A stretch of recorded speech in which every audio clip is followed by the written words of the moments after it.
Hello everyone.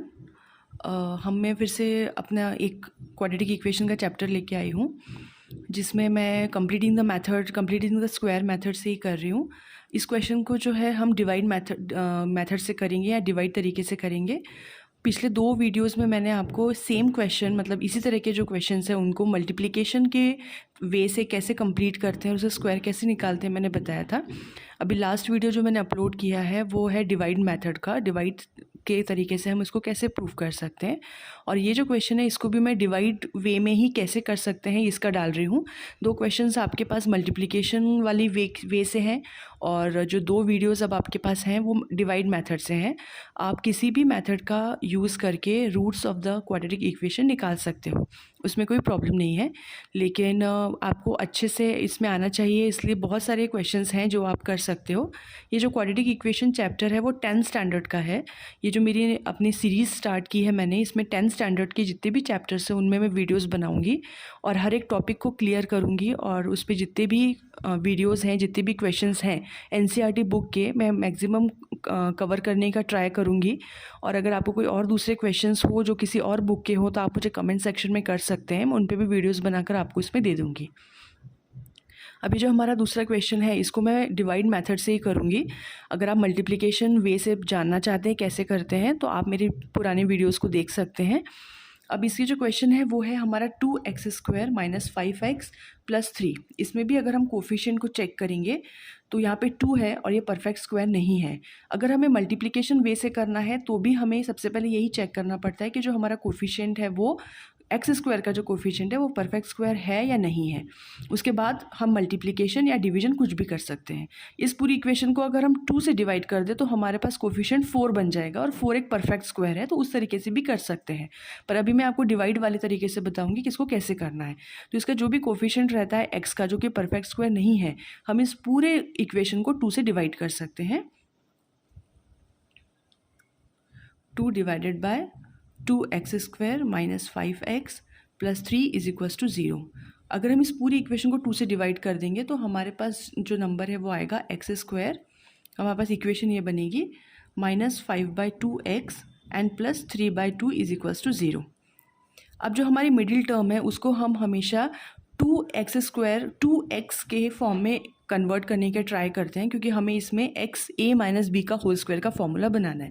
तो इस 5/2x को हम और किस तरीके से लिख सकते हैं, वो है -2 × x × 5/4।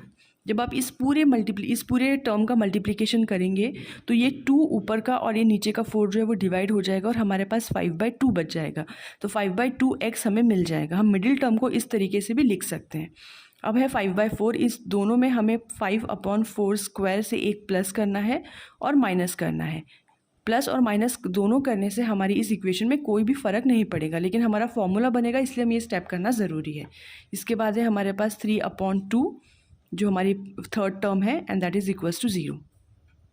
अब स्टार्टिंग की जो हमारी 3 टर्म्स हैं, x² + b² - 2ab, ये हमारे पास फॉर्मूला क्रिएट हो गया है। इसको हम डायरेक्टली x - 5/4 का होल स्क्वायर लिख सकते हैं। आप इसको a - b होल स्क्वायर के फॉर्मूले से ओपन करके देखिए, आपको यही तीनों टर्म्स मिल जाएंगी। अब हमारे पास यहाँ पर है 5/4 square + 3/2 that is equals to 0।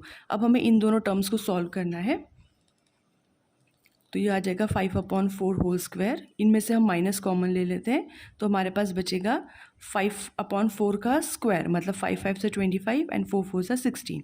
अब हमने यहाँ पे माइनस कॉमन लिया है, इसलिए हमारा प्लस माइनस में कन्वर्ट हो जाएगा। अब ये है 3/2।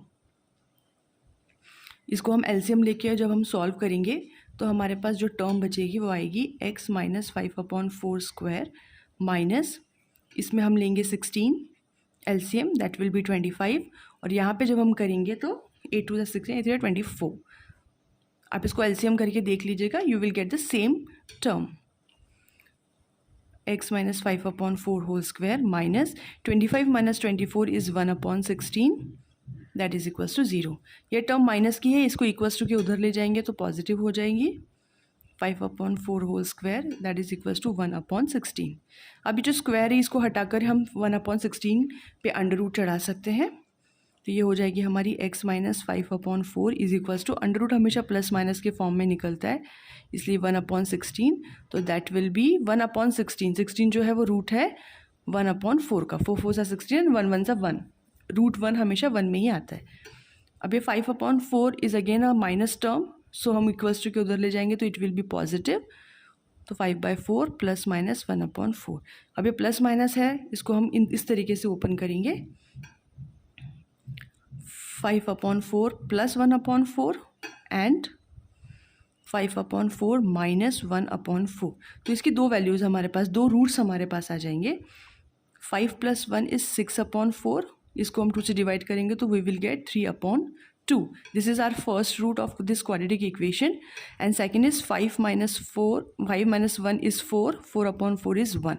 तो ये हमारे पास इस क्वाड्रेटिक इक्वेशन के दो रूट्स आ गए हैं, 3/2 एंड 1। ये मेरा जो है वो डिवीजन मेथड का तरीका है। आप इस तरीके से इसको कर सकते हो। एक ही क्वेश्चन को दोनों तरीके से कर सकते हैं, मल्टीप्लिकेशन से भी और डिवीजन से भी। मैंने मल्टीप्लिकेशन की तरीके से भी 2 वीडियोस को अपलोड किया है, 2 क्वेश्चंस को सॉल्व किया है, और डिवीजन मेथड से भी 2 इसको सॉल्व किया है। मैंने 2 क्वेश्चन को सॉल्व किया है। इसके अलावा भी आपको कोई प्रॉब्लम हो तो please comment me and give me the question. Thank you.